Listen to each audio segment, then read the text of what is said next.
présenter le programme de Marine Le Pen, candidate du Rassemblement national. J'appelle Gilles Le Breton, que je vois là-bas, député européen du groupe Identité et Démocratie. Alors, attendez, oui, il y a cette histoire de bonnette. Vous avez compris. Parfait. Il faut absolument faire ceci. Voilà. Merci, Gilles de Breton, d'être avec nous. Vous avez, au Rassemblement national, une vision assez stratégique de l'agriculture, dans le sens où c'est vu comme un instrument de puissance pour la France. La France compte aujourd'hui, Martial Foucault l'a rappelé ce matin, 400 000 exploitations. Elle en a perdu 100 000 en 10 ans. Est-ce que vous pouvez imaginer une France avec 100 000 exploitations demain? Comment inverser cette tendance? Alors pour l'inverser, il faut bien souligner que la priorité doit être de maintenir notre souveraineté alimentaire. C'est-à-dire qu'il faut absolument que nous soyons capables de produire dans tous les domaines de la production agricole ce dont nous avons besoin. C'est véritablement le minimum. Alors pour faire cela, comment faire? Eh bien sûr, il faut assurer aux agriculteurs un prix décent pour leurs produits. Alors je pense qu'on en reparlera peut-être tout à l'heure, c'est le thème numéro 2 dans votre menu. Et il faut aussi faire un choc d'investissement. Moi, je suis très favorable à l'investissement. Je suis l'auteur au Parlement européen d'un rapport qui a été voté sur l'intelligence artificielle. Donc tout ce qui est innovation technologique doit être mis au service de l'agriculture et ça nécessite des aides. Donc ça, nous le ferons. Et puis, il y a un autre aspect qui est très important à mes yeux, c'est de lutter contre les traités de libre-échange pour lesquels, à chaque fois, l'agriculture est une variable d'ajustement. Pardon, mais lutter contre les traités de libre-échange, ça empêchera, vous pensez, la perte du nombre d'exploitations? Qui était ma question. Oui, parce que ça y contribue. Ça n'est pas la seule mesure, mais ça y contribue parce que avec les traités de libre-échange, eh bien, des produits agricoles de piètre qualité et malheureusement de bas coût viennent concurrencer nos produits. Mais où? Lesquels, par exemple? Dans tous les domaines. Vous avez par exemple le bœuf. Alors le bœuf, c'est l'exemple typique. À chaque fois qu'on fait un traité de libre-échange, on fait venir des milliers de tonnes de bœuf qui viennent concurrencer notre production. Et si vous voulez l'exemple d'un domaine qui est en grande difficulté, c'est bien l'élevage bovin que je ne cesse de défendre à la Commission agriculture du Parlement européen. Ça, c'est l'exemple indiscutable. Alors, c'est vrai. Et en même temps, on a vu qu'au niveau du CETA, il y avait toute une partie autour du bœuf. Et on s'attendait à une entrée. En fin de compte, on ne l'a pas vu, cette entrée de bœuf. Attention quand même, parce que ça, c'est le Canada, le CETA. Alors, nous avons échappé belle avec le TAFTA. Et je vous signale que si le TAFTA n'a pas été ratifié, c'est parce que les États-Unis se sont opposés. Mais dans un premier temps, il y a eu une guerre de tranchées au Parlement européen pour en retarder la signature. Parce que ce que voulait faire la majorité de l'époque, c'était se dépêcher de ratifier le TAFTA avant l'arrivée éventuellement d'un président comme Trump aux États-Unis. Et ce que je vous dis là, c'est pas une vue de l'esprit. C'était Mercosur aussi, oui. Ce que je vous dis là, ce n'est pas une vue de l'esprit. Je suis allé personnellement comme député européen en 2015 à Washington pour parler du contenu agricole du futur TAFTA avec les négociateurs américains. Et ce que j'ai découvert m'a vraiment épouvanté. Ils nous annonçaient avec une grande brutalité, ces Américains, qu'ils allaient par exemple nous envahir de poulets à très bas coût. Des choses comme ça.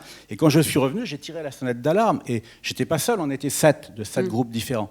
Donc je n'ai pas inventé cette réalité. Et donc on a tiré la sonnette d'alarme, ce qui fait que le Parlement européen a commencé à freiner, parce que les députés ne sont quand même pas fous. On a gagné du temps, et puis la suite, c'est que le TAFTA est tombé à l'eau. Et là, attention, parlons de l'avenir. Il y a aussi des traités de libre-échange qui sont en cours de négociation avec l'Australie et la Nouvelle-Zélande. Et là, ce sont des concurrents très très sérieux en matière agricole. Donc là aussi, moi personnellement, j'annonce la couleur. Je m'oppose absolument à ces traités. À tous, en fait. À tous. Alors, je m'oppose, pas forcément à tous, je m'oppose aux traités de libre-échange pour lesquels il y a un danger pour notre agriculture. Si on prend l'exemple du traité avec le Japon, évidemment, le danger est beaucoup moins grand. Je reviens à la question initiale, ce qui était sur la structure des exploitations. Comment pouvez-vous aider les agriculteurs à conserver finalement leurs exploitations, une main-d'œuvre agricole? Est-ce que c'est un point de votre programme auquel vous êtes attentif? Eh bien, oui, il faut évidemment garantir des prix. Il n'y a pas de mystère, c'est la mesure même majeure. Quelquefois, on nous dit qu'il faudrait des prix, pas des aides. Bon, ce serait l'idéal. Vous voulez 80% de bio, de produits locaux, pardon, dans les cantines, par exemple. Voilà. Alors voilà un exemple de mesure que nous proposons. Dans toutes les cantines publiques, il faudrait au moins 80% de produits français, pas bio, hein, de produits français.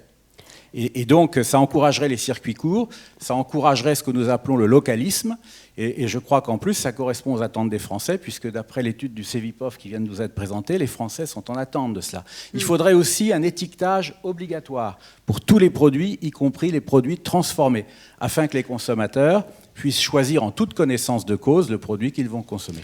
Et concernant la PAC, donc il y a eu un plan stratégique national qui a été présenté. Est-ce qu'on le met à la poubelle? Est-ce que vous le réécrivez? Alors le plan stratégique national, il est évident que si nous sommes élus, nous allons tenter de le renégocier. Ça sera possible, puisqu'on a vu qu'en Allemagne, ils ont perdu un peu de temps à proposer leur plan stratégique national, justement parce qu'il y avait eu un changement, en fait, de Merkel par Scholz. Oui. Donc nous, on essaiera de bénéficier de la même facilité pour le reprendre, en effet. Alors ça dit, il n'y a pas que du mauvais dans le plan stratégique national. Par exemple, pour nous, l'une des priorités, c'est l'aide aux jeunes agriculteurs. Bon, c'est aussi quelque chose qui est inscrit dans l'actuel plan stratégique national. Donc on ne va pas le réécrire complètement, ça ne serait pas raisonnable. On va juste en corriger les passages qui ne nous plaisent pas. Vous parlez, comme d'ailleurs la plupart des candidats dans cette présidentielle en 2022, c'est assez frappant, mais d'interdire l'importation de produits qui ne respecteraient pas les normes françaises. C'est finalement la réponse qu'on a trouvée à la surtransposition qu'on a eue pendant plusieurs années. Donc, les fameuses clauses miroirs, tout le monde le propose, mais si on ne l'obtient pas de l'Europe, puisque c'est au niveau européen que ça se négocie, qu'est-ce qu'on fait? Est-ce que vous proposez d'aller plus loin? Parce que... Alors, moi j'ai la chance de siéger à la commission agriculture, donc je suis bien placé pour vous dire que quand on sait négocier, on peut obtenir des majorités, y compris au sein du Parlement européen. Moi, je ne suis pas du tout isolé au sein de la commission agriculture. Je discute avec tout le monde. J'ai été l'un des 7 négociateurs du Parlement européen sur les plans stratégiques nationaux. Et bien souvent, quand il y avait des décisions à prendre, je faisais la bascule. On était 4 contre 3 pour prendre des décisions. Par exemple, pour pousser l'aide à l'installation des jeunes, pour pousser la redistribution, donc en faveur des petites exploitations. Sur tous ces thèmes-là, j'ai su négocier et trouver des alliés. Les gens sont très pragmatiques. Vous savez, devant les médias, il y a évidemment des oppositions politiques un peu marquées. Et puis quand on est face au dossier qu'il faut trouver des solutions, les bonnes volontés se réunissent et on arrive à trouver des solutions. Donc, moi, je suis au Parlement européen comme un poisson dans l'eau. De toutes les commissions, je siège en 5 commissions. J'arrive toujours, moi, à trouver des solutions en négociant. Et d'ailleurs, j'ai réussi à faire voter un rapport RN par le Parlement européen. Donc, c'est vous dire si j'ai des ressources. Bon. Alors, autre sujet. Oui, non, mais excusez-moi, j'insiste un peu, j'ai pas ma réponse en fait. Quelle réponse? Vous m'avez parlé de ce que vous avez fait, moi je veux savoir ce que vous ferez demain, c'est-à-dire que ces clauses miroirs, comment vous la gagnez cette majorité? Et si vous n'y arrivez pas, est-ce que vous passez outre? Pour les traités qui sont en cours de négociation, nous réussirons. Parce que j'observe au sein du Parlement qu'il y a une majorité pour cela. Et c'est particulièrement vrai au sein de la Commission agriculture. Donc je m'engage à réussir à obtenir ces clauses miroirs pour les traités qui ne sont pas déjà ratifiés. Alors évidemment, pour ceux qui sont déjà ratifiés, comme celui que vous me citiez avec le Canada, ça sera plus difficile parce que nos amis canadiens ne l'entendront pas. Mais là, ça marche aussi avec nos voisins européens. C'est-à-dire, par exemple, il y a des pays en Europe qui n'ont pas interdit tel ou tel phytosanitaire. Qu'est-ce qu'on fait ?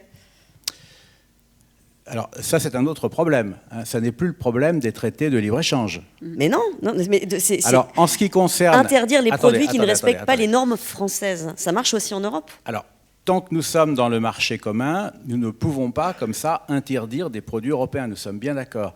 Donc, c'est la raison pour laquelle je vous dis que la solution, ça passe par la discussion, par la négociation. Ce que j'observe quand même au sein de la Commission agriculture, c'est que les opinions publiques exercent un rôle très important sur les eurodéputés.